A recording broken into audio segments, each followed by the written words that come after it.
So, my dear ones, it's always interesting on a Sunday or a Wednesday or any other day or any other time, I am invited to present something to the community. So as I was reading, as I was wondering this morning, I did my usual thing. I put my hand out, and whatever book was going to come into it would be what I would use. Well, it wasn't a book. It was one of my many, many notebooks, journals, whatever you want to call them. Well, into this one, which I started quite recently, I just write things that I read, things that come to mind, things that are of a spiritual nature insofar as I've seen a spiritual significance in it.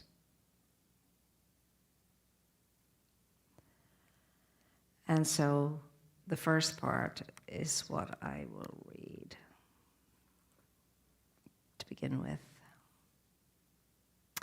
This is from a simple little article I read on do-it-yourself check-in. Every day presents us with the opportunity and indeed the necessity to entertain new ideas and open ourselves to creating new habits deliberately and mindfully and intentionally every day. So to do so is a necessity for growth, for evolution in mind, body, heart, and soul. These are the 4 quadrants in the circle of life: mind, body, heart, and soul. So every day you and I are supposed to be feeding those 4 quadrants, taking care of them, tending them like you would anything else, be it person, place, or thing, whether it's a person or a garden or a flower or whatever. We're supposed to tend to these 4 quadrants in the circle of life, which pertains to mind, body, heart, and soul.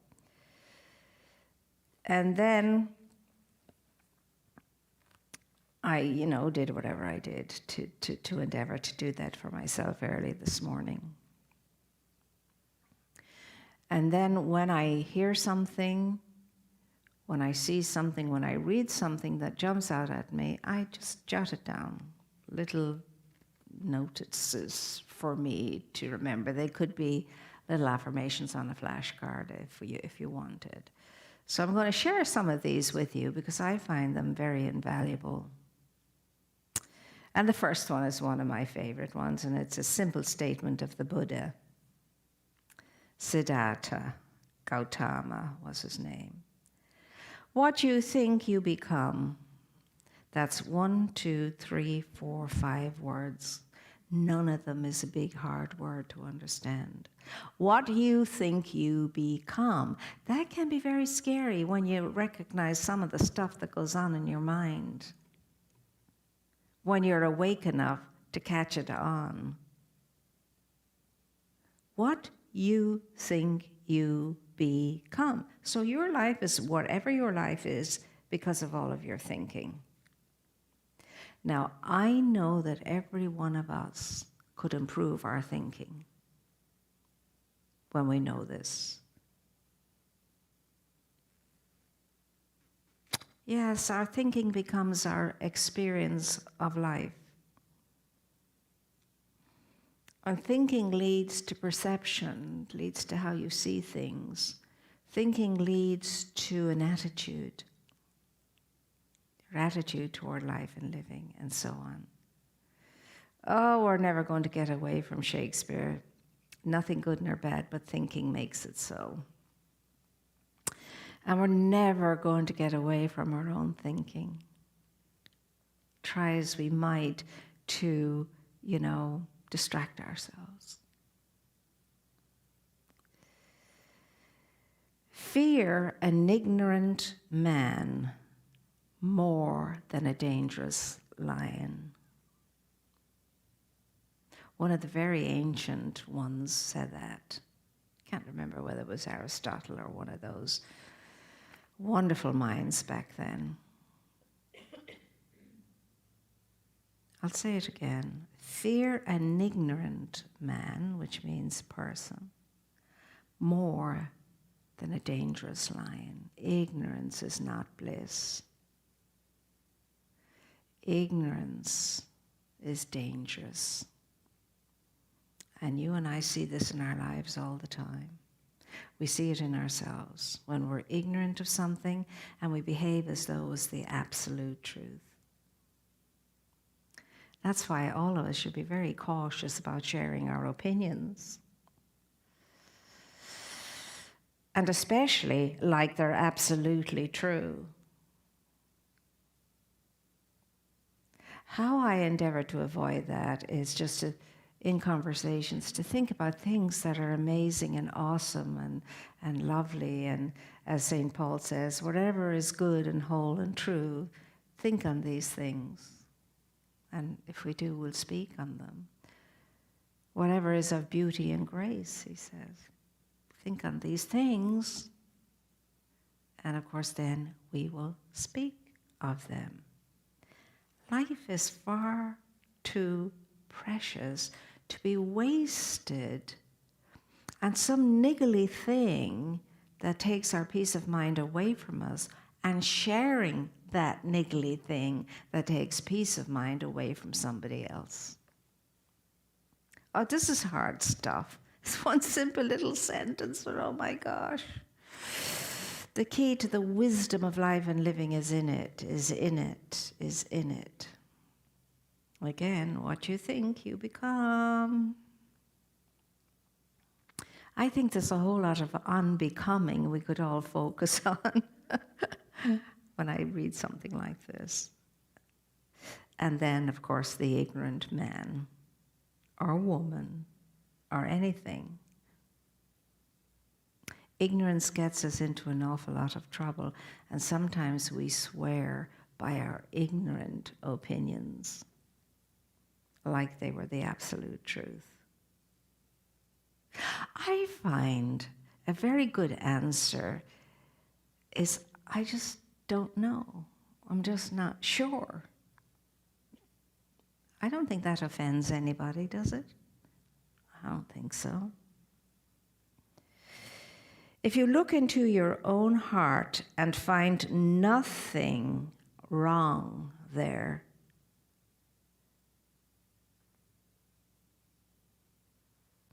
what is there to fear or be anxious about? If you look into your heart and you find nothing wrong there, what is there to worry about? What is there to be upset about? What is there to be angry about? It's only when we look into our hearts and find something wrong there that we get all out of joint. That was Albert Camus. He was a great French writer. And I thought, now this is a profound statement, and again, nothing difficult in it not to be able to understand. But like, this is, all of these are statements you could spend every day of your life just pondering and working on. But I think in a situation like this, you just pick out one that hones into you, really grabs you. And you work with that until you have it down pat. Then go on to something else. Don't do 10 things at the one time. You'll be fed up with all of them in no time at all. And you won't succeed much in any of them. Make your list. Don't make your list like this. Make your list at the beginning of a Nautilus circle. The main thing you're going to work on, put it in the middle, and then out from that, the next main thing, and then the next main thing, and then the next main thing, and then the next main thing, and the next. And don't go on to the next one until you've succeeded in the previous one. That's absolutely a key for success. Trying to tackle it all at one time is absolutely the key for failure. In fact, I read early this morning too.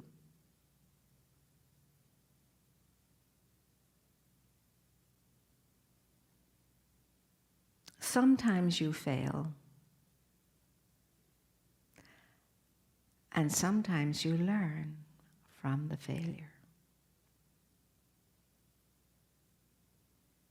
You're not just looking at failure as failure. I'm not able for it, I'm not up to it, they're better than I am. No, sometimes you fail. And sometimes you can use the failure as a learning point. You can learn from it. I find that very, very telling. Nothing great in the world has ever been accomplished without passion. Well, where are all your passion today?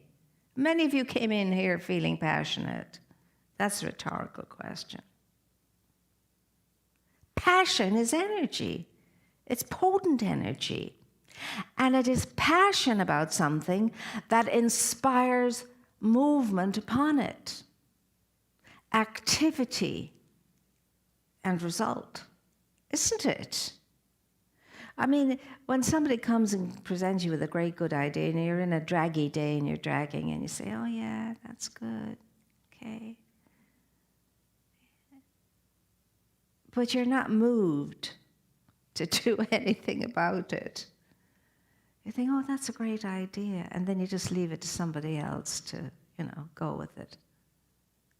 Because why? We tell ourselves, well, in our own mind, the ego mind is saying, oh, you're not able for that today.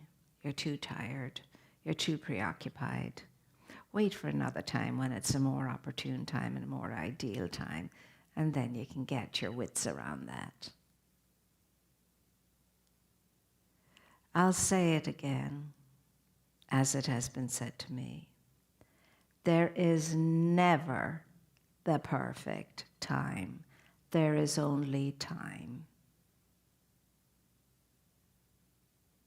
There is never the perfect time for anything. The perfect time is at choice. You decide today, this is the moment, exactly as everything is, that's the perfect time.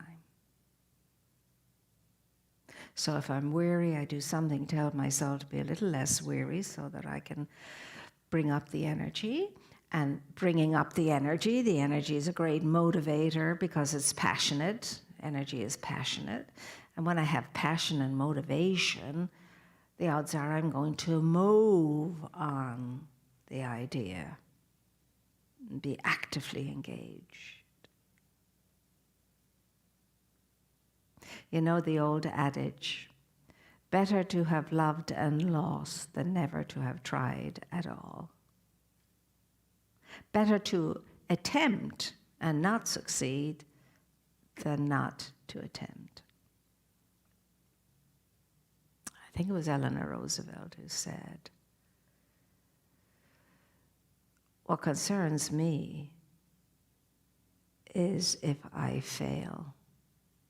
What concerns most people is if I win. So they don't do anything. It's like the guy in the scripture, buries his talent in the ground. He's afraid if he does anything with it, he'll even lose the talent. So he thinks, okay, I'll just bury it and give it back to him just the way I got it. Not only did he lose the talent, but he got cast out of the kingdom for being a lazy servant. Are these helpful? Good. So, if you want to lift yourself up, and you know this, lift up someone else. Booker T. Washington. That's absolutely true. I could bet my last dollar on that. If you're down and out, weary, and under the weather mentally and emotionally, help someone. And your energy will rise up. Don't take my word for it, do it. It's the quickest way to heal yourself of something. Reach out, touch someone's life in a way that uplifts them and you cannot but be uplifted yourself. Because that's the nature of you. That's your spiritual nature. Your human nature is to say, oh, I'm tired and I can't do it today. I think it's great, but I'll you know what, I'll do it tomorrow. Or I'll do it when I can. I have to get myself together. You're not going to be any more together than you are in this moment now, because you're already together. It's just thinking makes it so that you feel you're not. It's fascinating, that. Now, Maya Angelou says, and I love Maya Angelou, when you learn, teach. When you get, give. All she's really saying is anything good that you have, share it. Share it. Fling it away generously. Because the law is it's going to fling itself right back at you, pressed down and spilling over with great interest. And I think all of us in this room have discovered that. All of us have discovered that. So the Buddha says, do not dwell in the past. Do not dream of the future. Concentrate on the present moment and be alive to it. Because when you are, you never know the great wonders that might happen. Someone else said, well, if you're depressed, you're dwelling on the past. If you're anxious, you're dwelling on the future. So stay in the present moment. And think to yourself, basically everything is okay, really. Right now, in this room here, everything is kind of okay. So don't go trotting down the path of memory lane or up the hill of tomorrow. Stay here now. Make the most of it. Tell yourself wonderful things right here and now. Tell yourself wonderful things every day. Tell yourself great good stories every day about yourself. I'm not just telling you nice little things that sound good and we agree to in the moment and walk out the door and forget about it. No, I'm not. I'm telling you things that work. Sharing them with you. I'm working as much on them as you are. And these do work. And I love this one. And this was Eleanor Roosevelt. She was such a practical, down-to-earth woman. She was very engaged, very alert, very tuned in, and very active. And she had humility with it all. And her life was hard. It wasn't an easy life. She had a serenity about her, though. Happiness, she says, is not a goal. It's a byproduct. Isn't that great? Happiness is not a goal, it's a byproduct. It's the result of something. It's not an aspiration. It's a happening as a result of something. It's the byproduct of something. You don't ever have to think about happiness and how I can have it. You're going to be in a situation of mind and heart and activity that's going to cause you to be happy. And it's the byproduct of what you were engaged in. I love that. It's very simple.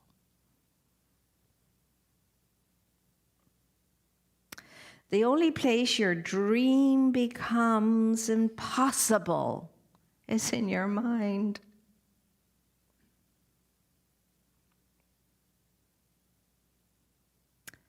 And that was Robert Schuller. The only place your dream becomes impossible is in your mind. It's all in the mind. I remember reading a book once and it said it's all in the cupboard.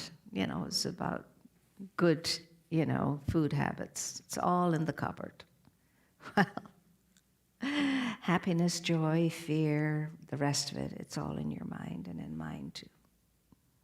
What I entertain in mind, what I contemplate in mind, what I stew over in mind becomes my reality, because that's how the creative law, the process works. I love this stuff. I recommend you do this, and then when you have a book full, open at any page and put your finger on whatever it is you need to look at. And it'll bring you a wonderful message. It surely will. One more. And I love this one. Marianne, I think you'll like this one. Those who dare to dance were thought to be quite insane by those who couldn't hear the music. I love that one. Those who dare to dance were thought to be quite insane by those who could not hear the music. I'm not sure who said that. It was a woman, and I think it may have been the wife of Monet. I'm not sure. But I love it, and that's the truth. It's a good one to stop at, isn't it? Those who dare to dance are considered insane by those who cannot hear the music. Some people get affronted by others suddenly breaking into dance. They do. And I say, go for it. If your soul is moved in such a way to show your joy through dancing and movement, and you do it. We do have in some spiritual organizations what they call altar dancers. And they dance to spiritual music. And it's awesome. It's beautiful. We've had them come here visit at times in the interfaith groups. Yes. When I was taking comparative religions with Marcus Bach, he would bring in people from various religious groups, whirling dervishes, and it was all very fascinating. Indeed. Indeed. Well, it's very common amongst spiritual groups to have spiritual dancers across the board. No one particular religion, but across the board. But the whirling dervishes is something quite different. I mean, that's their calling. It's a spiritual calling, and they're doing so much more than just dancing. Can I finish up? Then I'll take all the questions, and then if people are in a hurry, have to go. Sometimes people are at a work break. And so let's finish up, and then we will take questions. Is that good? Okay. Well, as you know, we always have an opportunity to share here. And all of us are going to be grateful and feel so blessed that most of the time we don't realize that we do have enough. And when we don't realize it, we're not thankful enough. We don't feel enough. We always think there's something missing and we need more. Remember, enough is always plenty. And from the sharing of that plenty, there is a greater expansion of the awareness of enoughness. I just love that. And that's why whenever I'm letting go of money, especially, I'm so happy. I send it out to do good. And even when I'm in the stores and I'm paying for my bills or my groceries or wherever it is, I say, may this money go forward to bless all of life. May it do no harm. May it go forward to bless all of life. May this money do no harm. So let's take our gift between our blessing hands and say, Divine love consecrates my gift. It goes forth to heal, to bless, and to prosper. All who give and all who receive. I rejoice in the sharing of my good. I release my gift with love. And so it is. Thank you so much, my dear. Now, if anybody has to rush out the door, please rush out the door. But the rest of us here are going to ask a question if we have it. How lovely it is to be in the sanctuary again and be able to say, if you have a question, ask it. So shoot away, my dear ones. I'm just going to be casual here on Casual Wednesday. Yes, grandmother.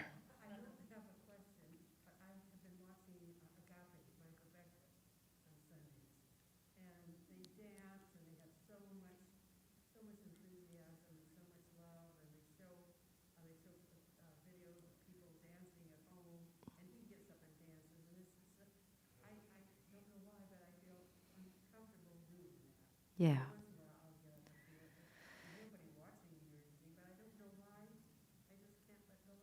Yeah, I think your sharing is an excellent sharing. That it's like that we're so inhibited at times when it comes to, just freeing the spirit to move however it wishes to move in dance. And that when we do, it's such a wonderful thing, because I'll tell you, if you're dancing, you're present to the moment. You have to be.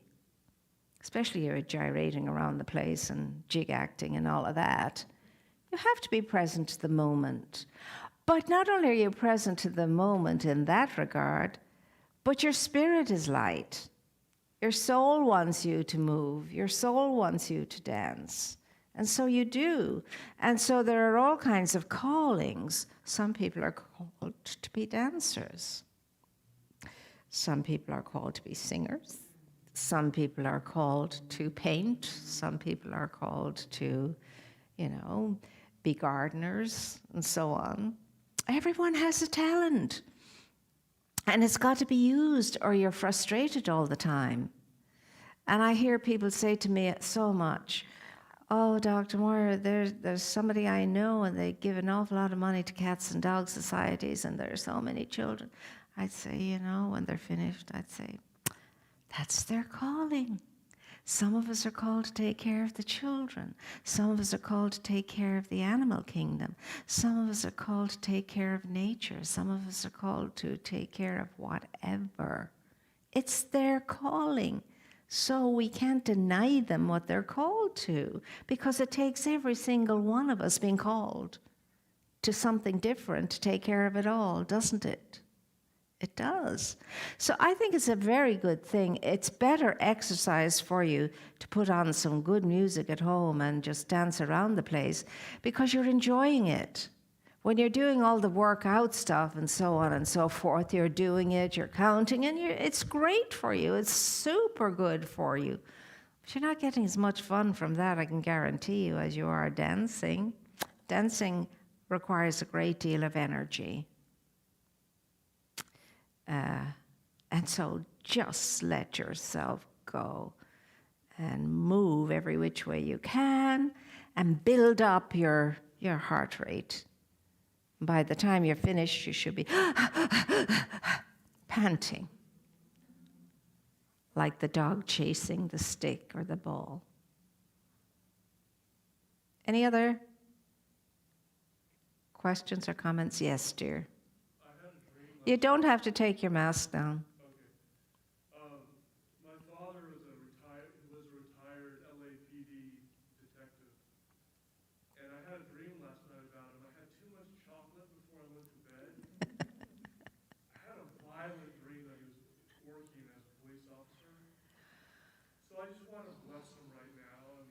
He's in the afterlife now, and I just wanted to comment that I felt really powerful when I woke up, but I also felt kind of shook up a little bit. It was very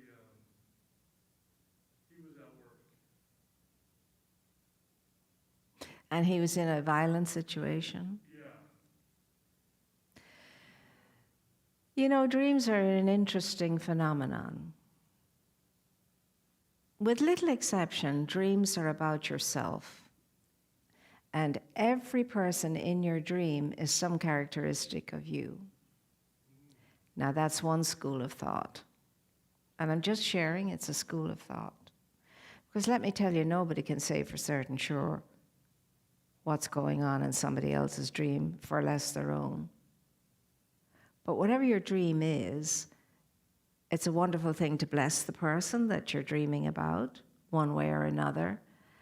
And it's also a good thing to look at that and say, well, how does this pertain to my life right now in this moment? And if nothing shows up or anything like that, you just bless it and let it go. Because the most important part of your life is the life that you're aware of living, your conscious life. And when it comes to dreams, just be open to Spirit's guidance on the dream. For a while, I wrote out my dreams a lot. And it was a fascinating exercise. And in the end, I thought, well, it's a dream. And it's the truth on some dimension or another, but not right here and right now. And this lifetime is more than enough for me to take care of without being worrying what I'm up to in other dimensions. This one is more than enough. But I wouldn't allow any dream to worry me. And there are, of course, the dreams when you're delighted you wake up from. Thank God that was a dream. And there are some dreams you're trying to wake up from and you can't. It's tough to wake up from the dream. You know it's a dream. And you want to wake up from it, but it's not happening until it happens. So always I just bless whatever shows up in dreams and then come back into this time and this moment and in this place. Thank you for sharing that. It's an important sharing. Now don't be blaming the chocolate. I have chocolate before I go to bed. I'm not blaming chocolate on anything. Chocolate is an essential beauty and grace on this plane, as far as I'm concerned. Dark chocolate. Dark chocolate. And there are various shades of dark chocolate. Mind you, I like any chocolate. That's because I've got a sweet tooth. But a little bit of chocolate is good for you every day. Have at least it at 72%, you know. I love the Cadbury's dark chocolate, but it's not very dark in content, but it's great. Anyway, I'm going to let you go if there's not another question or you're, yes, dear.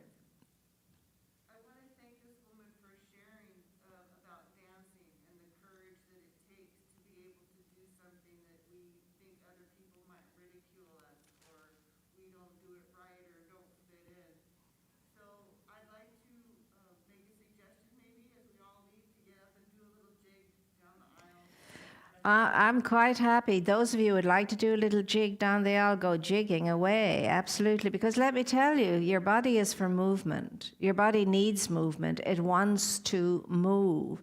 And if you don't move it, it's going to show up as an ailment of some kind or another.